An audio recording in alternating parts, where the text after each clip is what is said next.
ଆଜିର ଦିନଟି ମୋ ପାଇଁ ବହୁତ ହେକ୍ଟିକ୍ ଥିଲା। କ'ଣ ପାଇଁ ଚାଲନ୍ତୁ କହୁଛି। ଆଜି ଗୋଟେ ଟ୍ରେନିଂ ଆଟେଣ୍ଡ କରିବା ପାଇଁ ଯାଇଥିଲି। ପାଖାପାଖି 7-8 ବର୍ଷ ହେଲାଣି ମାନେ ସ୍କୁଲ କଲେଜ ସରିଲା ପରେ ଆଉ ଏତେ ଲମ୍ବା କ୍ଲାସ୍ କେବେ ଆଟେଣ୍ଡ କରିନି।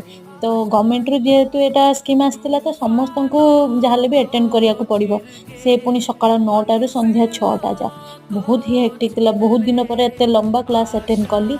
ମଝିରେ ମଝିରେ ଯେତେବେଳେ କ୍ଲାସ୍ଟା ଟିକେ ବୋରିଂ ହେଇଯାଉଥାଏ ସେତେବେଳେ ଟିକେ ଡିସ୍କସନ୍ ଆଉ ମଜା ଥଟ୍ଟାର କ୍ଲାସ୍ଟା ଆଗକୁ ବଢ଼ି ଚାଲିଥାଏ। ତ ଯାହା ଯାହା ମାନେ କୁହନ୍ତୁ ଏତେ ଲମ୍ବା କ୍ଲାସ୍ ହେଲା ମାନେ ଟିକେ ତ ନିଦ ଲାଗିବ ମଝିରେ ମଝିରେ ନା। କିନ୍ତୁ କ୍ଲାସ୍ର ଟପିକ୍ଟା ବି ବହୁତ ଇଣ୍ଟରେଷ୍ଟିଂ ଥିଲା। ମଝିରେ ସମସ୍ତେ ଡିସ୍କସନ୍ରେ ବି ପାର୍ଟ ନେଉଥିଲେ, ମୁଁ ବି ନେଇଥିଲି। ଆଉ ପ୍ରି ଟେଷ୍ଟ ଥିଲା, ପୋଷ୍ଟ ଟେଷ୍ଟ ଥିଲା। ସାଙ୍ଗମାନେ କହିଲେ ଆପଣମାନେ କେବେ ମାନେ ସ୍କୁଲ କଲେଜ ସରିଲା ପରେ ଏତେ ଲମ୍ବା ଟ୍ରେନିଂ ସେସନ୍ ଆଟେଣ୍ଡ କରିଛନ୍ତି?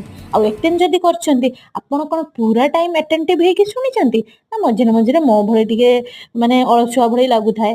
ତ ଅଳସୁଆ ନ ଲାଗିବା ପାଇଁ ଏଠି କଫି ଚାର ଆରେଞ୍ଜମେଣ୍ଟ ଥିଲା, ଲଞ୍ଚ ପାଇଁ ବି ଆରେଞ୍ଜ କରିଥିଲେ। ତ ସେସନଟା ତ ବହୁତ ହିଁ ଭଲ ଥିଲା। ଆଉ ଲାଷ୍ଟରେ ଆମକୁ ମୋଟିଭେଟେଡ୍ ରଖିବା ପାଇଁ ଆମ କାର୍ଯ୍ୟକ୍ଷେତ୍ରରେ ତ ଆମକୁ ଗୋଟେ ଅଡିଓ ଭିଜୁଆଲ ଏଡ୍ ଭଳି ପ୍ରିପେୟାର କରି ଆମକୁ ଦିଆହେଇଥିଲା। ଟ୍ରେନିଂ ଏତିକିରେ ସରି ନଥିଲା। ଗ୍ରୁପ୍ ଡିସ୍କସନ୍, ପୋଷ୍ଟର ପ୍ରେଜେଣ୍ଟେସନ୍ ଏମିତିକି ବହୁତ ଛୋଟ ଛୋଟ ଜିନିଷକୁ ନେଇକି ପୁରା ଦିନର ସେଡ୍ୟୁଲଟା ଥିଲା। ସେଇପାଇଁ ପୁରା ଦିନ ସାରାର ଟାଇମ୍ଟା ଚାଲିଗଲା ବିଲକୁଲ ହିଁ ଜଣାପଡ଼ିଲାନି।